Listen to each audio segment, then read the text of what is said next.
vez, en nombre de Dios, de la patria y del medio ambiente, se abre la sesión.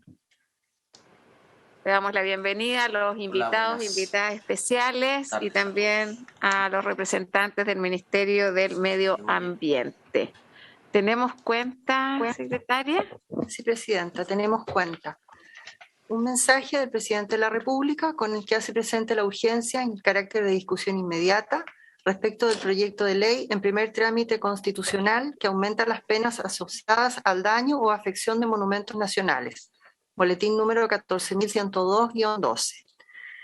Una comunicación del honorable senador señor Latorre, mediante la cual solicita se reciba en audiencia a los señores Ignacio Martínez, Cristian Paredes de la ONG Terram y al abogado señor Ezio Costa, director ejecutivo de FIMA Chile, para que expongan en relación al proyecto de ley que modifica la ley número 19.300 sobre bases generales del medio ambiente, con el propósito de exigir resolución de calificación ambiental a los proyectos o actividades aprobados con anterioridad a la creación de la actual institucionalidad ambiental, y una solicitud del director científico del programa Pacto Mundial para Jóvenes, profesor de la Universidad Católica de Chile, señor Luis Flores, mediante la cual pide audiencia con la comisión a objeto de exponer la labor que desarrolla la entidad en materia de información científica sobre cambio climático.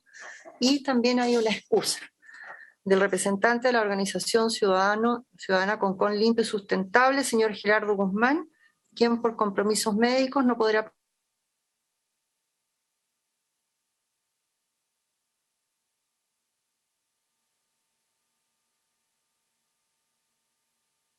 Yo, antes de eso, quisiera enviar un saludo muy afectuoso desde este espacio a la exministra de Medio Ambiente, la señora Carolina Schmidt. Junto a la ministra desarrollamos, yo creo que un trabajo importante, sobre todo lo que tiene que ver con los avances que hemos logrado en la tramitación de la Ley Marco de Cambio Climático. Para nosotros eso fue una prioridad de esta comisión, logramos trabajarla en conjunto con el CR2 y con una mesa técnica que nos permitió sacar adelante prontamente este proyecto de ley que hoy día está en la Cámara de Diputados. Así que agradecerle su trabajo. Trabajamos también la ley de plásticos de un solo uso, la ley de Chao Colillas, mociones parlamentarias también, como la ley de humedales urbanos, en fin. Creo que quiero valorar el trabajo con respecto al cual pudimos sacar adelante una serie de leyes que a nuestro juicio son relevantes para el cuidado y protección del medio ambiente. Así que desearle el mejor de los éxitos en sus nuevos desafíos. También ya a partir de la próxima semana se comunicó conmigo el actual ministro Javier Naranjo, así que vamos a estar trabajando sobre una agenda que ya está consolidada, pero que espero tengamos el mismo trabajo que sostuvimos con la ministra. ¿Se ofrece la palabra sobre la cuenta? No, presidenta, exactamente, pero me sumo a sus palabras. Perdón, me sumo a sus palabras. Yo creo que hicimos un buen trabajo con la ministra. Hemos trabajado muchísimos proyectos que hemos ido sacando, así que simplemente confirmar lo que te acaba de señalar a nombre de la comisión me parece plenamente, digamos, refrendado por el trabajo que hicimos en conjunto. Eso sería. Muchas gracias, senador Allende. Senador José Miguel Durana, tiene la palabra. Sí, en el marco de lo expresado por usted, obviamente que me sumo a los parabienes de la señora ministra Carolina Schmidt y que sus actividades futuras obviamente sean importantes. No me cabe la menor duda que ella va a seguir siendo una gran defensora del medio ambiente, así que me sumo y ojalá se pudiera mandar una nota de la Comisión de Medio Ambiente para poder expresar nuestro agradecimiento en función de los proyectos que nos tocó avanzar y trabajar con ellos. Gracias, senador Durana. Enviaremos entonces también una nota, entiendo que es un acuerdo de la comisión. Así es. Senador solamente también sumarme a lo dicho por todos de la comisión, desearle éxito a la ministra en lo que emprenda y también no dejar pasar a lo que nombró la senadora Allende, delito ambiental, que también fue uno de los proyectos que nosotros sacamos y que es bien importante, donde tuvimos la colaboración de ella y también del subsecretario de la época. Así que mucho éxito a la ministra y la verdad que fue un placer trabajar con ella en esta comisión. Gracias. Muchas gracias, senador Proens. Si no hay más palabras respecto de la cuenta, vamos a pasar al primer punto de la tabla. Araceli, por favor. El punto de la tabla hoy es continuar el estudio del proyecto de ley en primer trámite constitucional que modifica las leyes número 19.300 sobre bases generales del medio ambiente y 20.417 que crea el Ministerio del Medio Ambiente, el Servicio de Evaluación Ambiental y la Superintendencia del Medio Ambiente, con el propósito de exigir resolución de calificación ambiental a los proyectos evaluados o aprobados con anterioridad a la creación de la actual institucionalidad ambiental. Boletín número 13.652-12. Para tratar este proyecto están invitados de la Fundación Terram, la directora ejecutiva, señora Flavia Liberona, el investigador, señor Cristian Paredes, de la Pontificia Universidad Católica de Chile, el académico de la Facultad de Derecho, señor Jorge Femenías.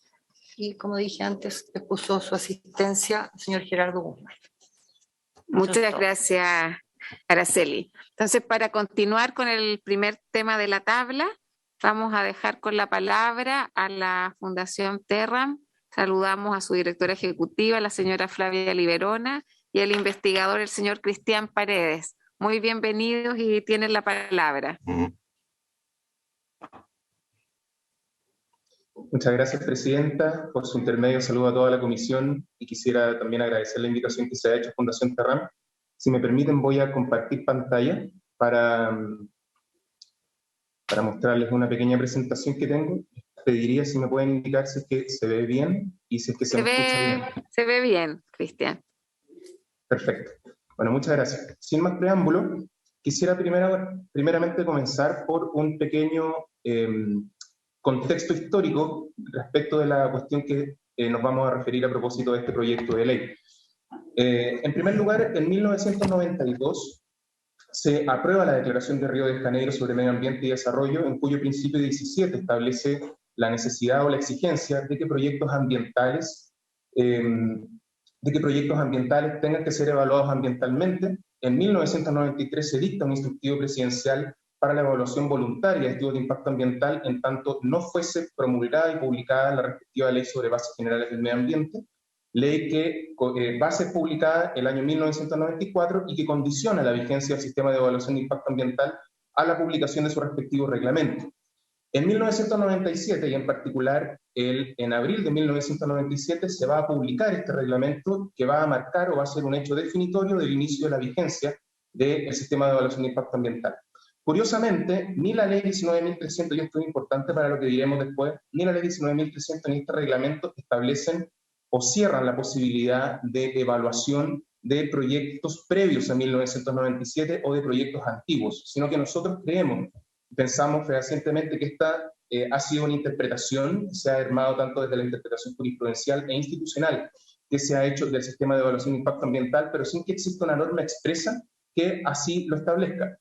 Y luego el año 2010 va a entrar en vigencia la ley 20.417 que crea la no tan nueva, digamos, institucionalidad ambiental con el Ministerio del Medio Ambiente, el SEA y la Superintendencia del Medio Ambiente, traspasando la administración del sistema de evaluación de impacto ambiental desde la antigua CONAMA hacia el Servicio de Evaluación Ambiental. Por supuesto que esta interpretación que nosotros estimamos jurisprudencial e institucional trajo consigo situaciones anómalas, como ocurre, por ejemplo, y por dar solamente un ejemplo muy puntual que fundamenta este proyecto de ley, el caso del cordón industrial de la Bahía de Quintero, donde de acuerdo a un estudio de Fundación Terram, existirían a lo menos 10 proyectos evaluados, digamos, previos al año 1997 y previos al año 1994, que no contaron con evaluación de impacto ambiental en sus operaciones principales. En este sentido tenemos proyectos que son bastante intensos, o evidentemente intensos en sus impactos, como todos sabemos, ¿no? Tenemos Puerto Ventanas, por ejemplo, el terminal marítimo Quintero de NAP, la fundición y refinería Ventanas. Ahí ustedes pueden ver el año de inicio de operaciones, evidentemente un año en el que no existía el sistema de evaluación de impacto ambiental, el terminal marítimo Oxiquim, entre otros. Solamente pongo esta tabla para que sea un golpe visual en algún sentido y señalar que se generan situaciones anómalas a nuestro modo de ver, en las cuales tenemos industrias altamente contaminantes o de altos impactos ambientales que no fueron nunca evaluadas en sus operaciones principales, con las consecuencias en derechos humanos y ambientales que ya conocemos, en Quintero, pero también en otras zonas de sacrificio. Y no solamente en zonas de sacrificio, sino que también podemos ver incluso en casos como determinados proyectos salmoneros hacia la Patagonia chilena, que tampoco jamás fueron evaluados ambientalmente por ser anteriores a 1997. Dicho esto, ¿cuál es la posición de Fundación Terram para ir directamente a lo que nos importa? A juicio de Fundación Terram, la exigencia de evaluación de impacto ambiental de proyectos antiguos es en primer lugar necesaria desde la perspectiva de la justicia ambiental, es coherente con estándares internacionales de derechos humanos y es constitucional y legalmente viable. Cuestión en lo que diferimos abiertamente con la presentación o con la opinión que presentó el señor Hernán Brugger en la sesión pasada. A nuestro juicio, y así lo diremos, es un proyecto, o al menos es una idea que es legalmente viable y que no atentaría en lo absoluto contra el principio de irretroactividad de las leyes. Vamos por partes. En primer lugar, es necesaria desde la perspectiva de la justicia ambiental y materializa el principio precautorio y de progresividad ambiental de creciente reconocimiento en el derecho internacional ambiental y de derechos humanos. Y esto viene dado principalmente por la importancia que tiene el sistema de evaluación de impacto ambiental a diferencia de otros instrumentos de gestión ambiental.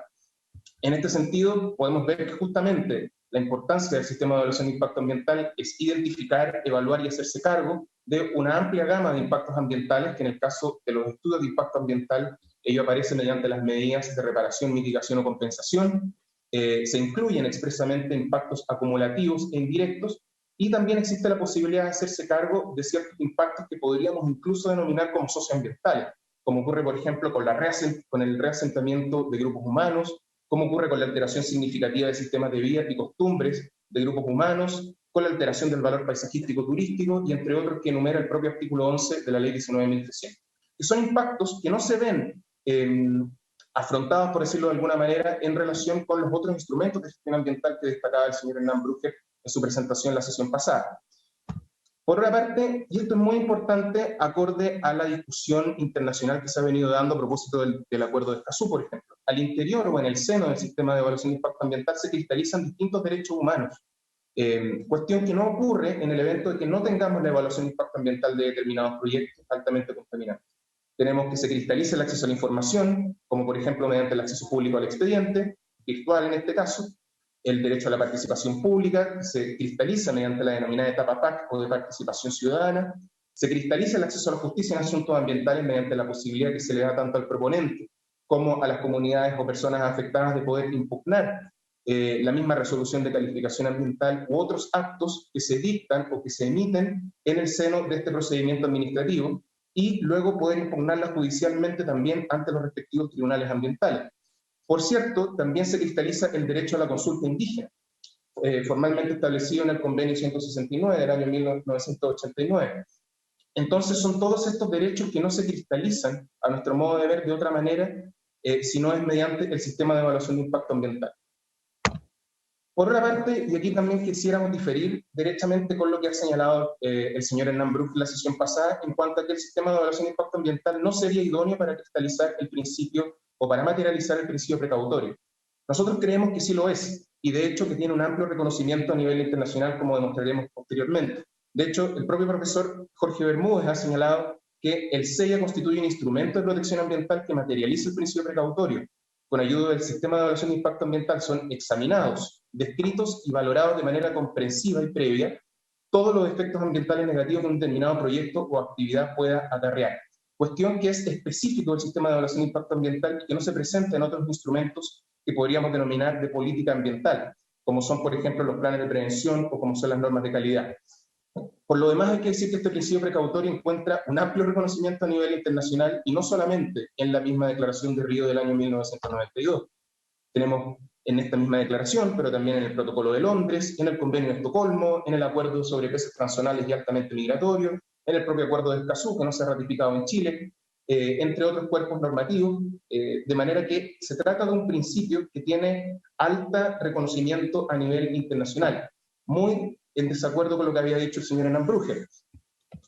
Por otra parte, tenemos que la idea de exigir evaluación ambiental a proyectos antiguos nos parece que es absolutamente coherente y es un imperativo de derechos humanos. En este sentido, nosotros podemos encontrar cuerpos, digamos, relevantes, como ocurre, por ejemplo, con los principios marcos sobre derechos humanos y el medio ambiente, que nace desde el relator especial de las Naciones Unidas para los Derechos Humanos y el Medio Ambiente, el señor John Knox, donde se refiere explícitamente, sin distinguir si son proyectos nuevos o antiguos, a la necesidad de evaluación previa de los posibles impactos ambientales de los proyectos y políticas propuestos. También algo de esto podemos encontrar en los propios principios rectores sobre las empresas y derechos humanos como parte del deber de observancia, la debida diligencia en materia de derechos humanos por parte de las empresas, la que debe incluir, y así lo dice en los mismos principios, una evaluación del impacto real y potencial de las actividades sobre los derechos humanos. Evaluación de impacto real y potencial, que se ha estimado también se extendería a el propio sistema o a la propia evaluación de impactos ambientales. Así al menos lo ha venido diciendo en sus informes los distintos relatores de derechos humanos y ambiente, como por ejemplo ocurre con el señor David Body actualmente.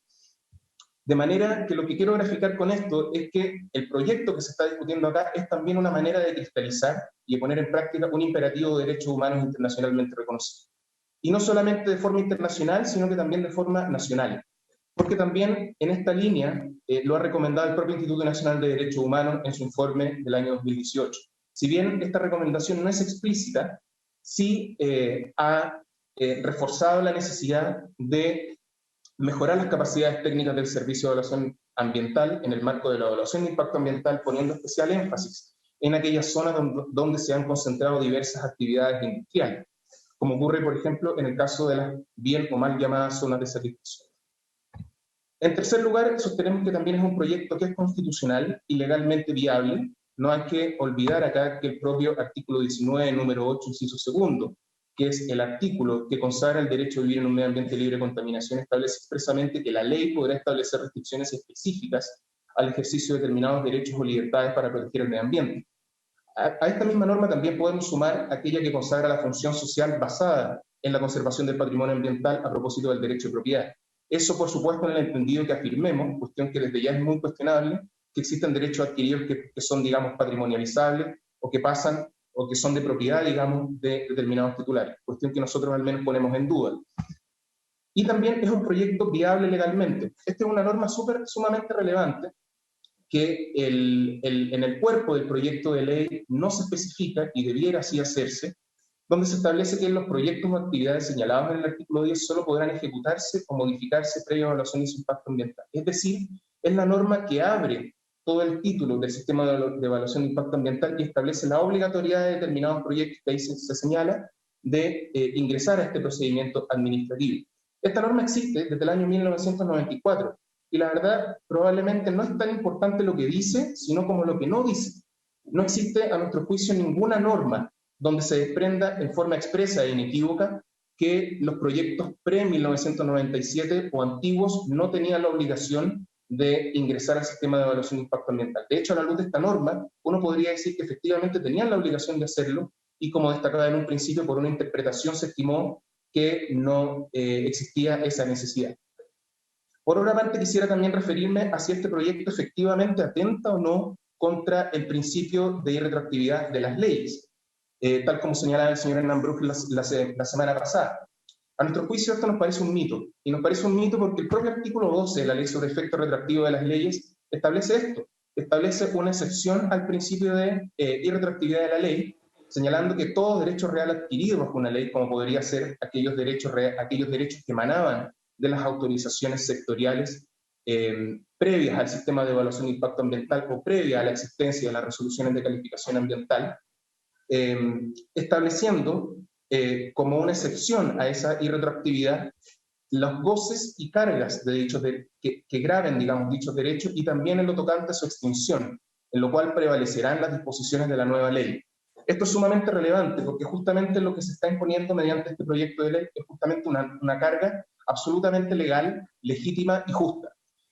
En este sentido, hay que decir que los regímenes que, por ejemplo, gravan determinados derechos no son inmutables. Así lo ha señalado, por ejemplo, el profesor Jaime Arancibia, señalando que en general no existe derecho a la inmutabilidad de las condiciones que habilitan el ejercicio de un derecho o a las cargas públicas que gravan un derecho que emana de una determinada autorización, como los que autorizaron en principio dichas actividades industriales pre-CIA. Se señala, por ejemplo, que tales cargas o deberes constituyen meras limitaciones al ejercicio del derecho y cuya modificación no es privativa de derecho, ¿ya? Lo que es coherente con esta ley sobre efecto retroactivo y es absolutamente coherente con la norma constitucional que antes citamos. Por otra parte, y ya para ir terminando, hay que determinar si es que esta norma del artículo primero transitorio de la ley 20.417 del año 2010 es una norma que efectivamente obstaculiza la evaluación ambiental de proyectos antiguos. Nosotros sostenemos que no, y que no, digamos, por el propio tenor literal de esta disposición, que se refiere expresamente a proyectos sometidos al sistema de evaluación de impacto ambiental. Por lo tanto, está destinada a regir en un ámbito o para un supuesto o para una hipótesis que no es la que estamos discutiendo a propósito de este proyecto de ley. De manera que no es esta un obstáculo o un impedimento legal para discutir lo que acá estamos discutiendo. Ahora sí, para terminar, queremos desde Fundación Terram proponer 5 aspectos de los cuales este proyecto de ley podría mejorar, siempre recalcando que estamos absolutamente de acuerdo con la necesidad de poder legislar y hacerse cargo de la situación que se busca regular acá. En primer lugar, en cuanto al título del proyecto, el título del proyecto señala o se refiere al proyecto de ley que modifica la ley 19.300 y la 20.417 con el propósito de exigir resolución de calificación ambiental a proyectos evaluados o aprobados. La verdad es que esa expresión evoca justamente la situación de un proyecto que ingresó al sistema de evaluación de impacto ambiental, de manera que eso podría cambiarse. Y también se señala con anterioridad a la creación de la actual institucionalidad ambiental. Pero la actual institucionalidad ambiental es justamente el SEA, el Ministerio del Medio Ambiente, la Superintendencia de los Tribunales Ambientales. Nos parecería más correcto que en su título se refiriese con anterioridad a la entrada en vigencia del sistema de evaluación de impacto ambiental. En segundo lugar, disculpen por favor tanto texto, este PowerPoint evidentemente les va a quedar para que puedan utilizarlo como les estimen conveniente. Creemos que podría ser más conveniente no modificar o no necesariamente modificar el artículo 24 de la ley 19.300, que es el principal artículo que se modifica en este proyecto, y que es una norma, si uno la mira, de un carácter un poco más procedimental, que se refiere a la resolución de calificación ambiental como el acto de término o el acto terminal o con el cual culmina el procedimiento de evaluación de impacto ambiental. Nos parece que sería mejor que se modificase derechamente el artículo 8º, que es el que señala la obligación de ingreso al CIA de determinados proyectos de actividad, complementándolo de la manera que aquí proponemos, ¿cierto? Por ejemplo, incluyendo aquellos que susceptibles de causar un impacto ambiental conforme a la misma disposición, hayan sido autorizados previamente al inicio de la vigencia del sistema de evaluación de impacto ambiental. Nos parece que podría ser técnicamente un poco más correcto hacerlo de esta manera. En tercer lugar, acá no voy a leer todo, pero sí hay algo que pensamos que podría mejorarse, que dice relación con el plazo fatal de 12 meses que se da para la obtención de la resolución de calificación ambiental de estos proyectos. A nosotros nos parece que esta norma puede tener algunas complicaciones. En primer lugar, porque cuando se señala o se habla de la obtención de la resolución de calificación ambiental, se está asumiendo que esa resolución de calificación ambiental va a ser favorable. Y la verdad es que una resolución de calificación ambiental puede ser tanto un acto administrativo favorable como desfavorable. Puede incluso que el proyecto que entre en evaluación ambiental no se autorice. Y en ese sentido nos parece algo desafortunada esa expresión y creemos que debiese modificarse. Pero además, 12 meses para la obtención de una RCA, digamos, es irreal en relación al tiempo de tramitación de estos procedimientos, pero también de preparación por parte de los propios proponentes para el mismo procedimiento. Quizás nos parecería mejor que se establezca un plazo de ingreso al sistema de evaluación de impacto ambiental, pero cerrando la posibilidad de operar si ese plazo se incumple, que puede ser de 12 meses, que puede ser de 6 meses, como ustedes, señores senadores, estimen pertinente, o bien, aún cumpliéndose ese plazo, si es que el procedimiento terminase anticipadamente por cualquier causa, ya sea porque el mismo proponente se desistió de su estudio de impacto ambiental o de su declaración, o bien porque presentó un proyecto deficiente y faltaba en él información relevante o esencial que era insubsanable en el procedimiento de evaluación de impacto ambiental. En todas esas hipótesis, no debiese ser autorizado que el proyecto pueda seguir operando, al menos en tanto no obtenga una resolución de calificación ambiental favorable. Finalmente, como 2 puntos que podrían agregarse a este proyecto de ley que creemos sería relevante, es primeramente que la verdad es que actualmente no tenemos un catastro y tampoco lo tiene la institucionalidad ambiental de aquellos proyectos que no cuentan con resolución de calificación ambiental por ser previos al año 1997. Entonces, una buena propuesta en este sentido podría ser la necesidad de crear un registro público de proyectos o actividades en este sentido, anteriores a 1997, evidentemente de proyectos que no cuentan con resolución de calificación ambiental, debiendo contar con ella. Esto es una falencia y a la vez una recomendación que se hace en el propio informe País 2018 sobre el estado del medio ambiente en Chile, en su página 77. Y finalmente también nos parecería relevante la necesidad de que al señalar un plazo, ya sea para el ingreso o para la culminación del procedimiento obteniendo una RCA favorable, que se establezca un cronograma que justamente priorice determinados proyectos que se emplazan en zonas altamente industrializadas y contaminadas, como podrían ser las llamadas zonas de sacrificio o las comunas que forman parte de estas zonas de sacrificio, o bien comunas que hayan sido declaradas como latentes o saturadas por determinados contaminantes, o que actualmente cuenten con planes de prevención y descontaminación. Nos parecería que esta sería una manera más realista y también que sería cargo de la urgencia que requiere afrontar la reparación de estas zonas, entendiendo que además este es un proyecto que tiene que tener necesariamente un enfoque reparatorio y un enfoque de derechos humanos. Muchas gracias por su atención, señores senadoras y senadores. Quedamos atentos y a disposición a cualquier forma de colaboración que podamos brindar desde la organización. Muchas gracias. Agradecemos al investigador Cristian Paredes de Terram. Veo a su directora ejecutiva también, Flavia Liberona. Quiero entregar unos minutos ahí. Bienvenida. Gracias, Presidenta. Buenas tardes, senadoras y senadores. No, solo complementar un par de cosas que ha señalado Cristian. Cristian es abogado de Fundación Terram y contarles un poquito que nosotros venimos mirando este tema de aquellos proyectos que no cuentan o no han sido evaluados ambientalmente y no cuentan con resolución de calificación ambiental desde hace mucho tiempo, porque en el fondo eso genera una suerte de inequidad territorial y donde no se sabe mucho el nivel de contaminante o contaminación que puede generar un proyecto que no ha sido evaluado ambientalmente. Sobre todo hay proyectos de larga data como en Puchuncaví, Quintero, donde hay termoeléctricas que vienen funcionando desde el año 1964 más o menos. Entonces nos parece que obviamente es sumamente relevante que este proyecto prospere, que este proyecto sea impulsado por ustedes y que cuenten con todo nuestro apoyo, y en ese sentido decirles que ya cuando se produjo la reforma, la institucionalidad ambiental entre el año 2008 y 2010,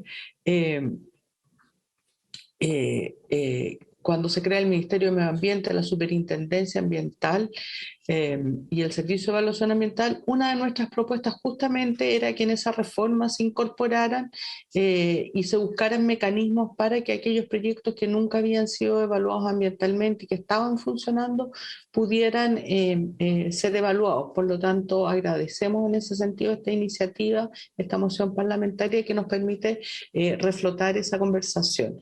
Y lo último es decirles que, bueno, que cuenten con toda nuestra disposición para colaborar y que vamos a elaborar una minuta en base a esta presentación con nuestras propuestas que se las haremos llegar. Muchas gracias, Presidente.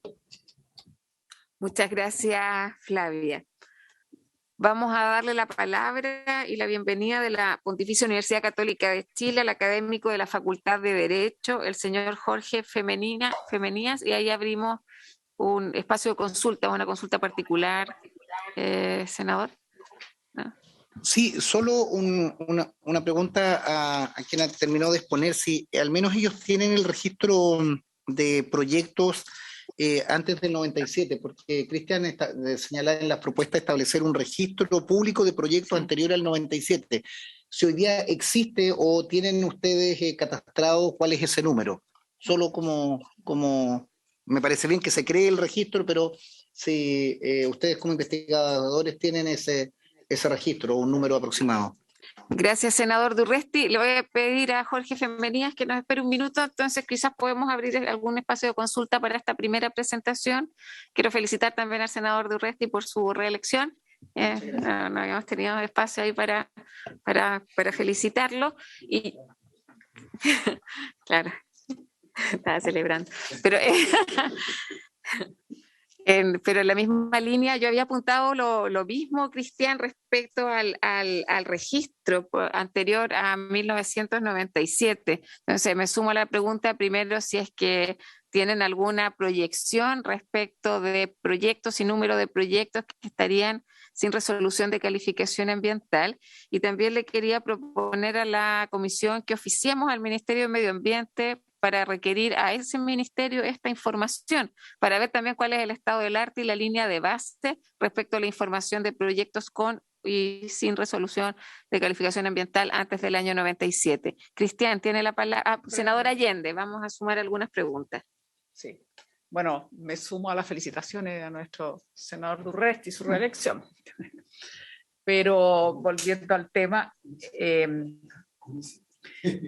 creo que me parecía que lo habíamos pedido cuando estuvo presente el director del CIA. Yo tenía la impresión que sí, y si no, con mayor razón oficiemos y pedimos esa lista, que es muy importante. Y lo segundo es que yo creo que también efectivamente tiene que haber una suerte de priorización, y en ese sentido, cuando hablamos de zonas de sacrificio, que recordaba también tanto don Cristian Paredes como Flavia Liberona, obviamente que debiera priorizarse proyectos anteriores. Por supuesto, estamos hablando a la RCA que se crea cuando hacemos la institucionalidad ambiental, pero con mayor razón entonces esa prioridad tiene que estar en las zonas de sacrificio, porque es evidente que han ido generando el daño, el perjuicio, y no es posible, aceptable desde el punto de vista incluso de derechos humanos, desde el punto de vista de la protección ambiental, desde el punto de vista constitucional, incluso que tengamos personas viviendo en esa condición y que simplemente no podamos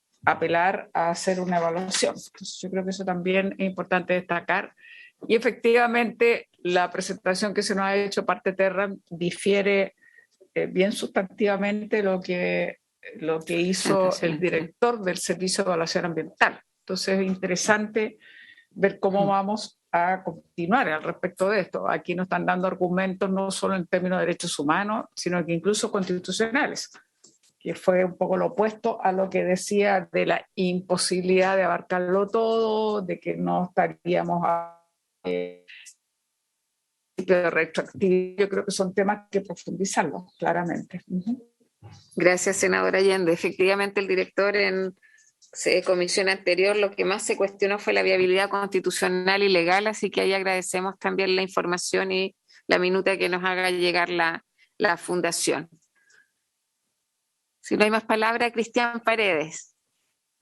Perfecto. Bueno, muchas gracias, senador Durresti, senadoras Órdenes y Allende. A ver, primero, en relación a la pregunta del senador Durresti, la verdad es que nosotros entendemos que actualmente no existe un cadastro o un registro de dichos proyectos, y es justamente en esa línea en la que va o que levanta la alerta justamente el informe del Estado del Medio Ambiente del año 2018. Y eso también puede verse, que muchos de esos proyectos tenían también autorizaciones o determinadas autorizaciones sectoriales, concesiones en su caso, y también en algún sentido tenía también alguna competencia el Ministerio de Bienes Nacionales. Pero la verdad es que, a mi entender, pero no equivocarme, pero la situación jurídica de todos esos proyectos es una situación bastante difusa y disímil entre ellos. Pero lo que sí les puedo afirmar con claridad es que ese registro, al menos nosotros no tenemos, estamos casi 100% seguros que ese registro no existe, y como Terra nosotros tampoco lo tenemos. Lo que hemos hecho es tratar de centrarnos en zonas de injusticia ambiental, como ocurre con la zona de Quintero Puchuncavillo, la Bahía de Ventanas, y ahí evidentemente les podemos proporcionar todos los antecedentes que ustedes nos requieran. Pero no tenemos ese registro estandarizado. Y por otra parte, en lo que decía en relación con la priorización, claro, ahí nosotros le hemos dado algunas luces, digamos, de cómo poder objetivizar, si se puede decir así, esa priorización, porque como bien sabemos, el concepto de zonas de sacrificio, si se puede decir así, no es un concepto normativo, no es un concepto jurídico, si bien lo ha ocupado el Instituto Nacional de Derechos Humanos en su informe, y que emana, ¿cierto?, de la Agencia de Protección Ambiental estadounidense principalmente, no se encuentra reconocido nuestro derecho. Entonces tendríamos que pensar la manera de poder identificar esas comunas que en los estudios, en los informes del INDH ya se encuentran plenamente identificadas, ver cómo eventualmente se suman otras que también están sufriendo. Señal con interferencia, Cristian. Si pudiera repetir lo último. Disculpe, senador, muchas gracias. Sí, que habría que delimitar alguna manera de objetivizar justamente esa priorización para zonas de alta contaminación, que por ejemplo podría ser mediante que se encuentran declaradas latentes o saturadas o que tienen planes, porque como yo antes les decía, no es solamente una cuestión de las mal o bien denominadas zonas de sacrificio, sino que por ejemplo, a partir del trabajo que hemos realizado en Terra, existen también diversos proyectos de salmones en la Patagonia chilena que nunca ingresaron a evaluación de impacto ambiental, que es distinto del problema de que más del 99% de ellos haya sido aprobado vía declaración de impacto ambiental. Es un problema distinto. Hay algunos que ni siquiera tienen evaluación de impacto ambiental. Entonces, va a haber que pensar mejor cómo se objetiviza, ese cronograma y se le da justamente a zonas donde existe la urgencia de reparar situaciones de alta contaminación y vulneraciones de derechos humanos ambientales y a la salud. Muchas gracias, Cristian. Vamos a continuar entonces con nuestro segundo invitado, el señor Jorge Femenías. Habíamos quedado pendientes. Muchas gracias, bienvenido. Muy buenas tardes, señora presidenta, y por su intermedio saludo a todos los demás senadores y senadoras. Voy a compartir pantalla. Ustedes por favor me cuentan si se ve. Perfecto. ¿Sí? Perfecto. Sí. Y está también en los dispositivos de los senadores y senadoras. Muy amable. Bueno, comienzo nuevamente con saludarlos y agradecer, como ya lo he dicho en otra oportunidad, siempre es un honor poder venir a compartir con ustedes algunas ideas que desde Derecho UC tenemos en estas materias. En esta oportunidad, como el título de la presentación lo indica, son comentarios sobre el proyecto de ley contenido en el boletín 13.652 de 2012. Quiero ser muy concreto y aprovechar bien el tiempo, no abusar de él y mucho menos del suyo. Y entonces quiero hacer algunas observaciones generales a los fundamentos del proyecto, lo que en ciencia jurídica llamaríamos a la ratio juris de él.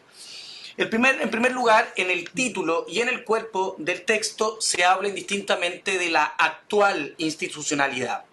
Nos parece necesario que deba precisarse a qué se refiere con actual institucionalidad. Todo lo anterior a 2010 no es actual institucionalidad, habría que precisar a qué se refiere porque es un término naturalmente que no es jurídico.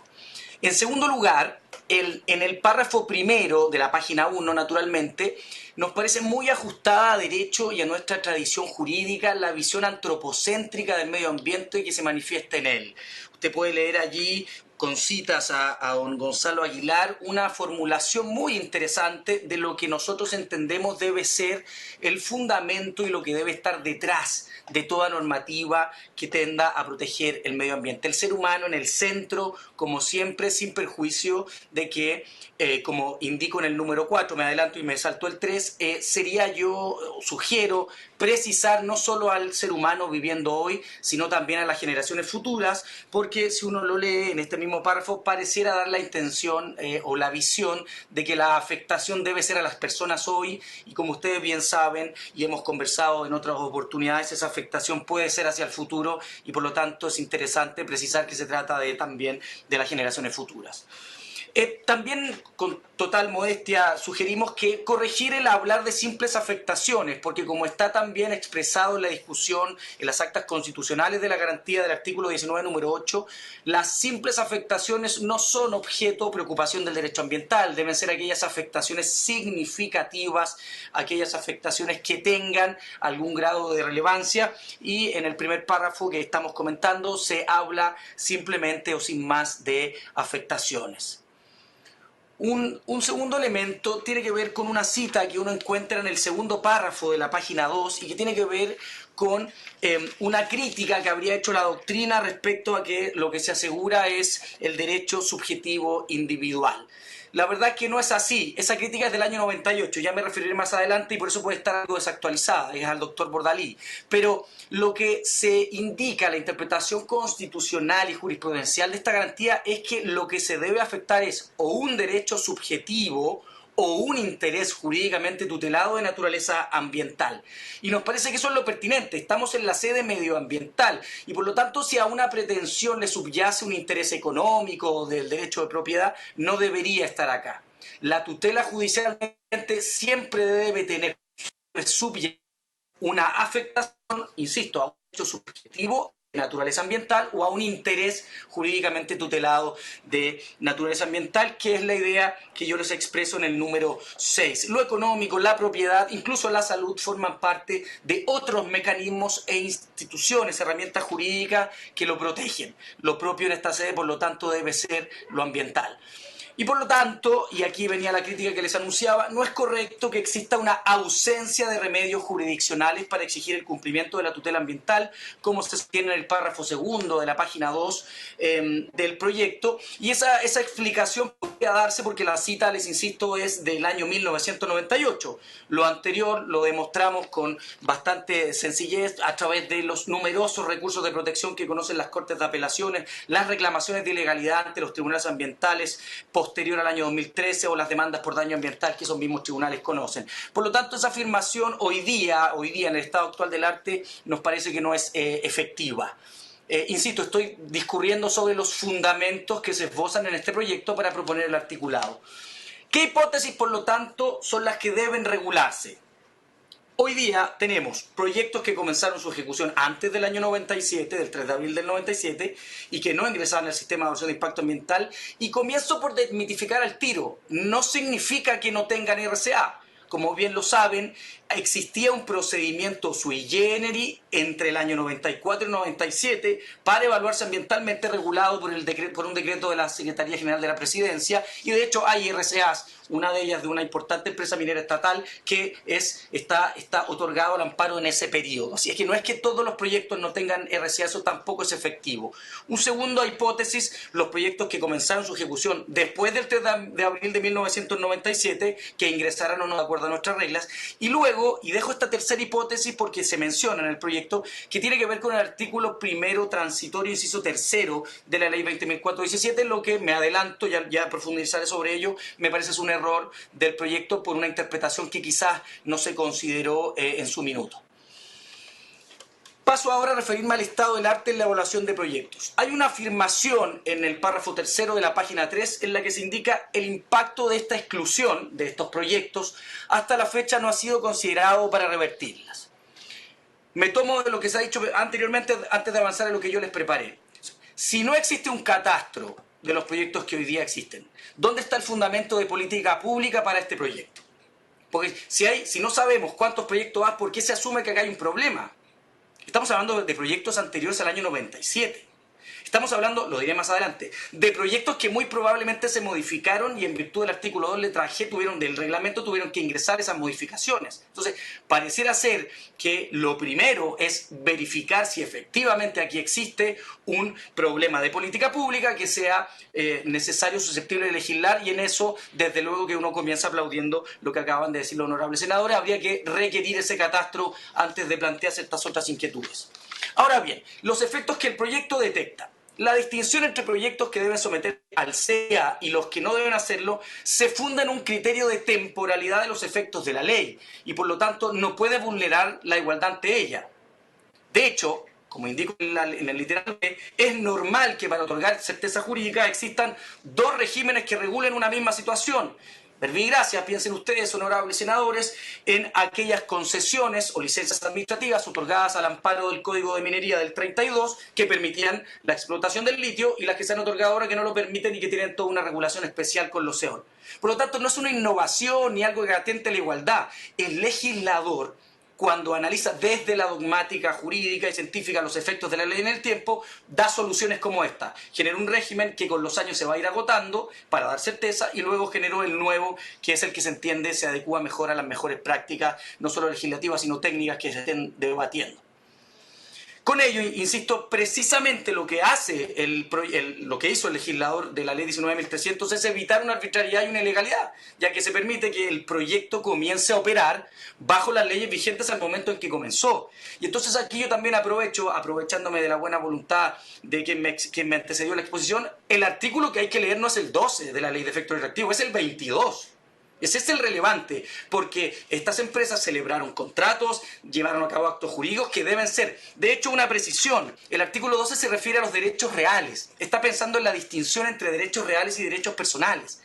Como bien saben, derechos reales son los que se tienen respecto de una cosa, sobre una cosa sin respecto de determinada persona. Y eso no aplica para esto. Puede aplicar en alguna hipótesis, pero acá no estamos hablando de un derecho de propiedad sobre una cosa, sino más bien estamos hablando sobre el derecho a ejercer una actividad económica conforme a las reglas de la época en que se dictó. Continúo tratando de apurar en el tiempo. No es efectivo que la SMA no pueda fiscalizar proyectos que no cuentan con una RCA. Así, por ejemplo, dejo estos ejemplos citados, también les haré llegar una minuta. Puede verificar que los proyectos cumplan con medidas establecidas en los planes de prevención o descontaminación, artículo 3, letra B, examinar y procesar los datos de sujetos que fiscalizó para verificar si cumplen con estas medidas, fiscalizar el cumplimiento de la norma relativa a la descarga de riles. Por lo tanto, no es efectivo lo que se señala en el proyecto, insisto, en torno a que la SMA no podría fiscalizar a estos sujetos por no tener una RCA. Continúo. Se indica que la Superintendencia de Medio Ambiente no habría utilizado la facultad del artículo 3, letra I, para requerir el ingreso de proyectos. Eso tampoco es efectivo, honorables senadores. Hay dos casos muy emblemáticos, alguno que tiene que ver con los núcleos urbanos, hoy día en pleno debate, y otro que tiene que ver con una planta de plomo en la sexta región, donde precisamente la Superintendencia de Medio Ambiente ha ejercido la potestad de requerir el ingreso mediante ese procedimiento. Se señala también que esto no se considerarían los impactos sinérgicos que pueden generar los otros proyectos. Tampoco es efectivo, honorables senadores. Precisamente cuando un proyecto colindante determina su línea de base, evalúa los impactos sinérgicos que se producirán con aquel que se encuentra ya emplazado en ese lugar. Tomo como ejemplo lo que se señalaba de las pisciculturas hace unos minutos. Por lo tanto, insisto, no es que yo esté oponiéndome de partida al proyecto, simplemente les quiero comentar algunas observaciones sobre los fundamentos que justificarían este proyecto que yo he tenido la ocasión de leer. Sí quisiera manifestar de inmediato que es muy interesante la idea de estudiar y consagrar un plan de adecuación nacional ambiental. Se cita el ejemplo del Perú, pero hay también otros ejemplos en Argentina, por ejemplo, donde se podría desarrollar una política pública gradual para que estas empresas se ajustaran a las mejores técnicas disponibles hoy en materia medioambiental. Eso me pareció sumamente interesante y es algo que se puede explorar. En cuanto a las modificaciones que, insisto, esta era la consideración, hay que considerar que hay un número importante de proyectos anteriores al año 97 que conforme al artículo 2, letra G, han debido evaluar esas modificaciones en las hipótesis que procede y por lo tanto se han adecuado a la legalidad vigente y actual. Observaciones respecto a la afirmación, lo que termina siendo letra muerta, párrafo cuarto de la página 4. Ello se indica, para contextualizar, se indica allí que el Estado no podría ejercer la función social de la propiedad, que estaría atado de manos, y se expresa en una expresión muy coloquial, es letra muerta. Eso tampoco es efectivo. Piense usted con todas las declaratorias de humedal urbano que se han pronunciado en el último tiempo, donde efectivamente existe una restricción a algunas de las facultades del dominio que tienen que ver con la función social de la propiedad, particularmente la protección del patrimonio ambiental. Dejo una idea también para el debate, no se comprende bien o adecuadamente, puede ser por culpa de quien leía, en este caso, probablemente es mi responsabilidad, pero no logré entender la relación entre las normas y la regulación laboral con lo del medio ambiente en este punto en concreto, que son puntos que se conectan, que el convenio 20.169 sí tiene una gran aplicación, sí, pero es que en esta materia no logré ver bien cuál es la relación entre lo laboral y lo ambiental que se cita. Avanzo para ir terminando. Alcance a la referencia del inciso tercero del artículo primero transitorio. Se indica como un defecto el hecho de que ese artículo expresara, cito textual, los proyectos o actividades sometidas al sistema de evaluación de impacto ambiental previos a la publicación de la presente ley, se refiere a la 2017, se sujetarán en su tramitación y aprobación a las normas vigentes a su ingreso. Sí, claro, esa norma estaba pensando en que aquellos proyectos que en ese minuto se estaban evaluando y estaban o prontos a obtener su calificación, iban a continuar rigiéndome por el sistema antiguo. Pero eso ya se acabó hace más de 10 años, salvo que hay una hipótesis de laboratorio y que un proyecto todavía no. Y eso no inhibe las facultades fiscalizadoras y sancionadoras de la SMA. Lo único que dice la ley 20.417 es, señores, si usted ya comenzó, si usted está pronto a evaluar, bueno, se rige por lo anterior. Por lo anterior me refiero a la ley 19.300, sin algunas de las modificaciones que le hizo la ley 20.417. Por lo tanto, me parece una hipótesis completamente diversa a los fines de este proyecto y además una norma que no tendría, sería algo impertinente porque, insisto, dudo que existan proyectos que se puedan encontrar en esta hipótesis en la actualidad. Observaciones específicas al articulado propuesto. Con respecto al artículo 2, letra Q, Atendida la naturaleza del proyecto, no es porque yo le reste valor alguno al principio, pero no veo la razón de incorporar el principio precautorio en el artículo 2, letra Q. Es lo que se hace en la redacción que yo he tomado nota. Usted sabrá, honorable senador, yo he escrito bastante sobre eso y por lo tanto creo que es un principio muy relevante, pero no veo por qué debiera ir en este proyecto y en ese artículo. Segundo comentario al artículo 2, letra Q, que se propone. Muy interesante el deber del Estado que se consagra en el nuevo artículo propuesto, pero creo yo que debería requerir una concreción material más expresa, evitando los conceptos jurídicos indeterminados. Me parece muy bien que se indique que el Estado va a tener el deber, una vez más, como lo hemos propuesto en alguna sede constitucional, pero pareciera ser que hay que precisar mejor, lo discutimos con la ley de cambio climático, a qué nos referimos, qué es lo que se busca con ese deber. Con respecto al artículo 24, habría que, insisto, precisar la noción de todo proyecto o actividad que se usa. Todo proyecto, aunque no esté en el artículo 10, se está pretendiendo avanzar hacia una evaluación ambiental adaptativa, porque cuando se dice todo proyecto que pueda generar o susceptible de generar impactos ambientales, uno debe decir de aquellos listados en el artículo 10, salvo que la intención sea otra, que sea abrir ese listado y que no sea taxativo como la jurisprudencia lo ha resuelto en el último tiempo. Por sistemática, estoy de acuerdo con quienes me precedieron, creo que en todo caso la modificación no debe ir en el artículo 24, sino en el artículo 8, el nuevo, así que me pliego a lo que señalaba el señor Paredes en la presentación anterior. Con respecto al artículo transitorio, algunos inconvenientes.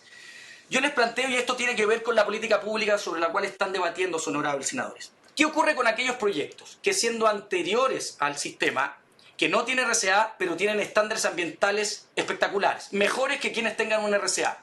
Ellos también van a tener que ingresar. Es importante sacar una radiografía, sacar una fotografía de esos proyectos y ver si es que efectivamente requieren o no ingresar. ¿Por qué voy a hacer ingresar a alguien que hoy día tiene un estándar ambiental mucho mejor? Por la sola circunstancia de que era antiguo, me parece que eso genera soluciones que no se adecúan con el concepto más atávico de justicia, dar a cada quien lo suyo. La aplicación de una norma como esta tiene efectos retroactivos vulnerando derechos adquiridos, fundamentalmente el derecho a desarrollar una actividad económica conforme a la legislación vigente al momento de su ejecución. La obtención de una RCA en 12 meses, me pliego también a lo que ya se ha dicho, parece una pretensión ajena a la realidad en la evaluación de proyectos, particularmente tratándose de una IA. Yo no sé si es posible hacer líneas de campañas para línea de base en 12 meses. Parece ser una aspiración un poco ajena de lo que hoy día ocurriría en la evaluación de proyectos. Ya ha dicho algo el director del servicio, don Hernán Brugger. Finalmente, con respecto al artículo segundo, me parece, insisto, que parte de un mal entendimiento del artículo que se pretende derogar. En efecto, regía para los proyectos que a esa época estaban en evaluación y antes de su aprobación, y en consecuencia hoy carecería de una aplicación práctica. ¿Qué propuestas les podemos sugerir? En primer lugar, sentar una idea. La materia es relevante jurídicamente y existen importantes espacios de mejora, no cabe la menor duda. Ahora, creemos que la resolución al problema requiere un análisis cuantitativo y cualitativo de los proyectos en esa condición. En el evento que se justifique, es decir, que el catastro diga que existen una cantidad importante de empresas en esta situación, podrían adoptarse 3 soluciones. Derechamente, incorporar en el ordenamiento jurídico la evaluación adaptativa, la evaluación ambiental adaptativa, como una gran reforma.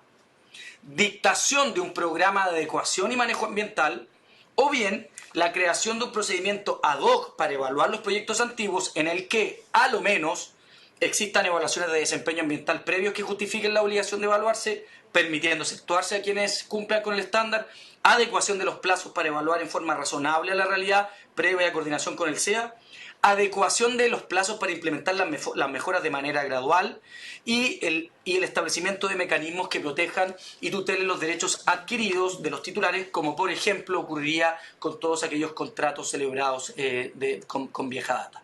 Muchísimas gracias por su atención y espero con toda modestia haber podido aportar este debate con estas ideas. Muchas gracias. Muchas gracias. Le agradecemos a Jorge Femenía por sus observaciones, las propuestas, las sugerencias que ha realizado también al final de su presentación. Abro la palabra sobre esta presentación. Senador Durresti. Presidenta, un par de observaciones. Ya me respondió la primera de don Cristian Paredes, pero principalmente del profesor Femenías. Él hace una observación a la letra muerta, a una referencia que se hace en el proyecto de letra muerta y lo compara con los humedales urbanos. No entiendo a qué se refiere con ello, que si lo pudiera precisar sería importante. Y en su argumentación, más allá de hacer algunas observaciones de redacción que creo que son atendibles, siento que hay una cierta permisividad en el tono de sus intervenciones o de sus comentarios, de que no es del todo necesario incorporar aquí proyectos que no han tenido resolución de calificación ambiental al nuevo ordenamiento, porque se van adecuando producto de las ampliaciones y algunas modificaciones que tienen los mismos proyectos. Yo difiero absolutamente de eso. Hay una situación que es brutal. Son aquellas personas aquellos proyectos que tienen resolución incluso teniendo resolución de calificación ambiental, pero que los construyen el proyecto 10 años después. Doy el ejemplo de la represa San Pedro en la región de Los Ríos. Colbún tiene hace más de 10 años un proyecto, no ha podido llevarlo a cabo y sigue haciendo adendas y presentando nuevos antecedentes. Entonces, claramente la realidad de hace 10 o 15 años es completamente distinta a la actual y mantiene esa situación en statu quo. Segundo lugar, lo de las salmoneras. La cantidad de salmoneras, de centros de cultivo especialmente, con una densidad brutal, llevada a cabo en distintas partes del litoral, especialmente la región de los lagos, Aysén, es enorme y no están sometidos a estudio de impacto ambiental. Entonces, el acumulado de esos proyectos no está medido adecuadamente en los nuevos proyectos que ingresaron después. Entonces, veo en el señor Femenías una contradicción, un relativismo que creo que no me parece correcto. Yo creo que el medio ambiente debe ser protegido a todo evento, no obstante que los proyectos hayan ingresado antes de que existiera esa resolución. Yo creo que uno puede extender el plazo de 12 meses, a 2 años, a 3 años, a 4 años, pero tiene que haber una línea de convergencia de que nosotros sometamos todas las actividades susceptibles de evaluación dentro de la 19.300 a estudio de impacto ambiental, con un plazo distinto, con algunas condiciones diferentes, obviamente, a los que ya se encuentran en uso, pero tenemos que tener una norma de complementación. Y ahí difiero de lo de que no es solo esto para la zona de sacrificio, porque ahí creo que ya la situación es más bien un plan especial que hay que hacer en esos territorios por la saturación. A mí lo que me preocupa es que hay decenas de proyectos, y por eso le preguntaba anteriormente por el catastro, que la inexistencia de este catastro facilita precisamente la impunidad de estas actividades, que no sabemos dónde están, cuánto están. Lo que sí, digamos, comparto con don Jorge Femenías es el Plan de Adecuación Nacional Ambiental, que deberá haber un proceso de convergencia en el cual nosotros decimos serán 5, serán 10 años, lo que sea. Es como en las metas de descarbonización, en que uno dice, mediante una política pública vamos a confluir a cero carbón en 2030, 40, nos adelantaremos, pero me gustaría si él tiene alguna opinión más de fondo de cómo este plan de adecuación nacional ambiental puede converger precisamente a someter a todos y cada una de las actividades susceptibles de contaminación a un estudio. Eso. Y le pediría solo la observación de la letra muerta y la referencia a humedales urbanos. No lo entendí. Muchas gracias, senador Durresti. Le vamos a dar la palabra al señor Jorge Femenías.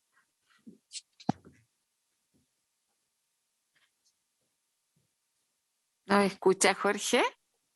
¿Sí? Ahí está. Ahí sí. ¿Ahí sí? Sí, perfecto. Muchísimas gracias, senador. Parto con la explicación que me requería.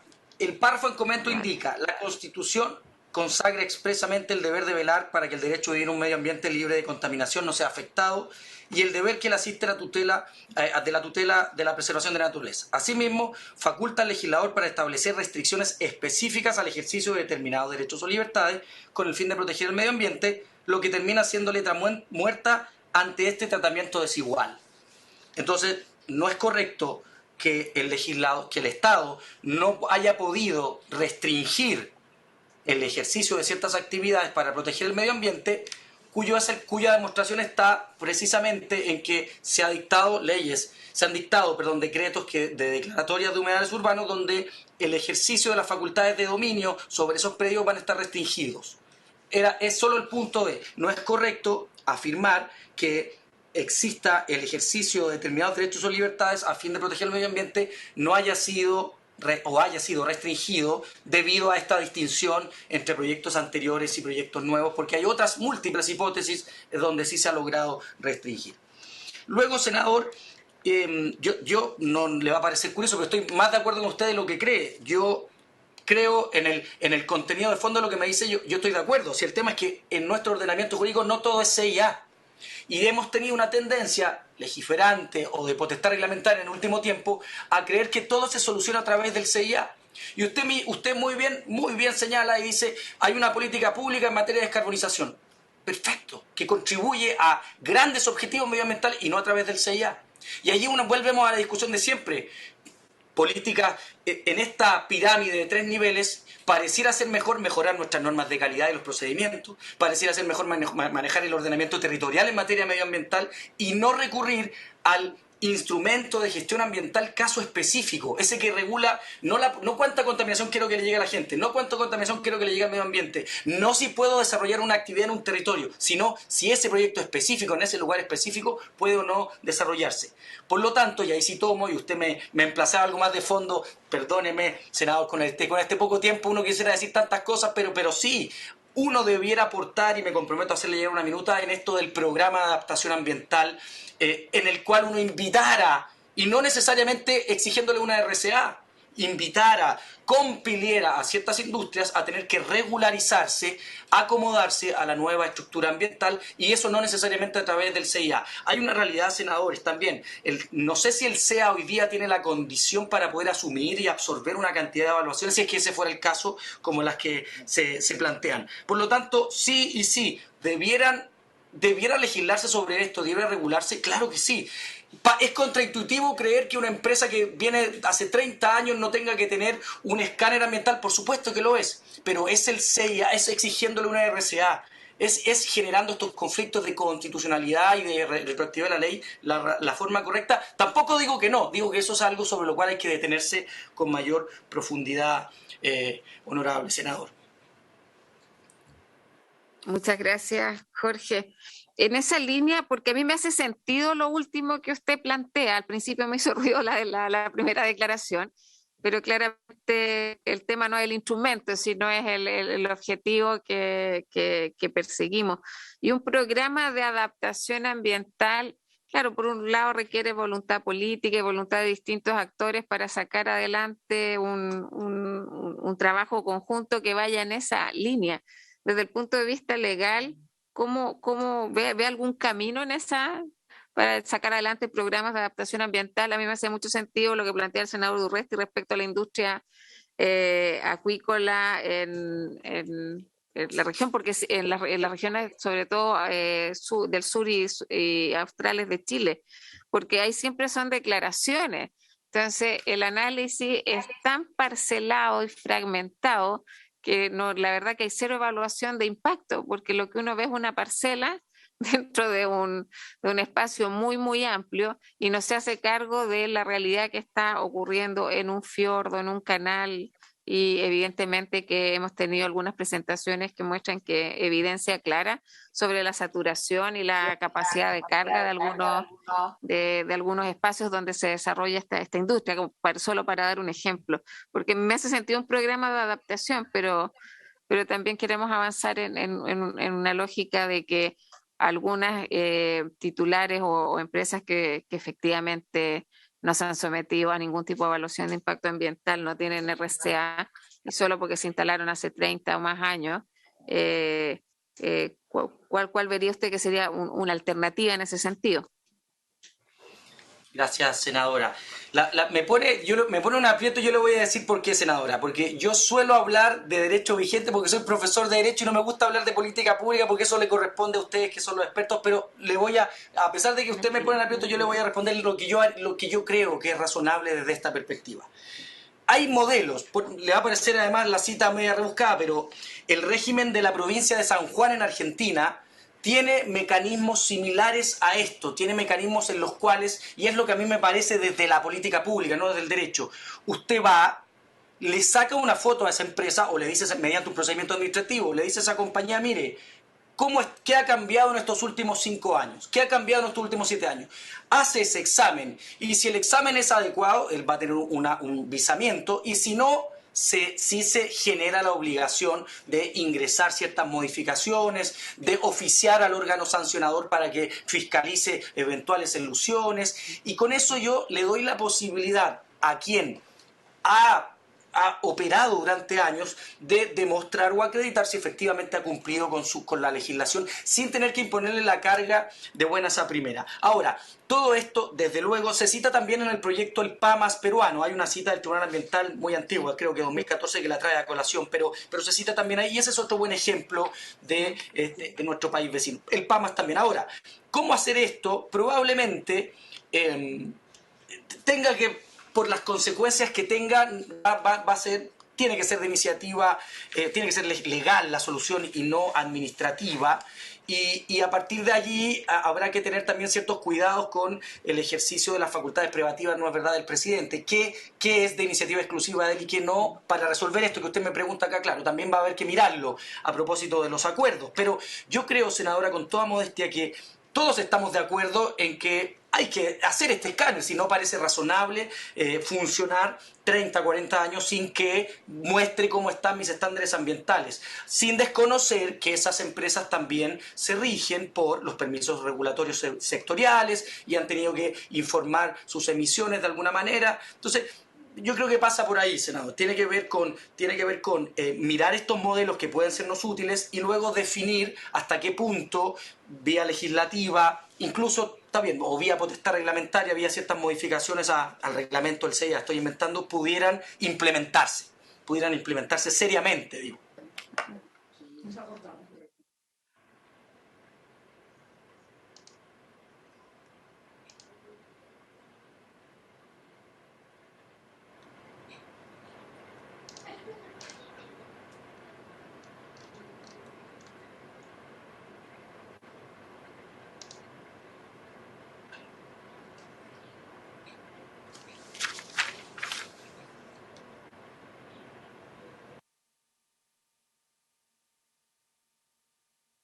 No al final de su intervención. Ahí sí. Está. Sí, No lo había alcanzado lo último que me señalaba, senadora. Sí. Si nos podría ahí cerrar con la última parte de su intervención, porque lo escuchamos casi completamente, pero se perdió la última parte. Muchas gracias. En síntesis, después del tema Perú. En síntesis, yo creo que es explorable este modelo que yo le menciono en Argentina o en Perú, revisarlo, ver su adecuación con nuestra propia realidad, que no se transformen en injertos extranjerizantes. Y luego analizar de texto constitucional si esas modificaciones pueden ser implementadas mediante un proyecto de ley como este, si tendrá que ser un proyecto de ley de iniciativa exclusiva del presidente, en cuyo caso la coordinación tendrá que ser con el Ministerio de Medio Ambiente, si es que es viable hacerlo a modo de potestad reglamentaria. Todo ello dependerá precisamente de sortear estas dificultades de los efectos retroactivos de la ley en el tiempo que puedan vulnerar derechos adquiridos. Pero yo quisiera reiterar esta idea. Me parece que para todos los que nos dedicamos a esto es razonable la exigencia de voy a utilizar un término coloquial, de un escáner ambiental a una compañía que lleva 30 años operando para cerciorarse que exista una adecuación a las mejores artes y políticas ambientales actuales. Muchas gracias, Jorge. ¿Alguna otra consulta, colegas? No. Yo les quiero agradecer entonces a nuestros expositores, a Flavia Liberona, a Cristian Paredes, Fundación Terra, y también de la Universidad Católica, a Jorge Femenías. Vamos a estar atentos a sus minutas. La presentación del académico Jorge Femenías está a disposición de los senadores y también de sus asesores. Así que muchas gracias. Y habiéndose cumplido con el objeto de esta sesión, esta se levanta. Gracias. Nos vemos la próxima semana. Muchísimas gracias, senador.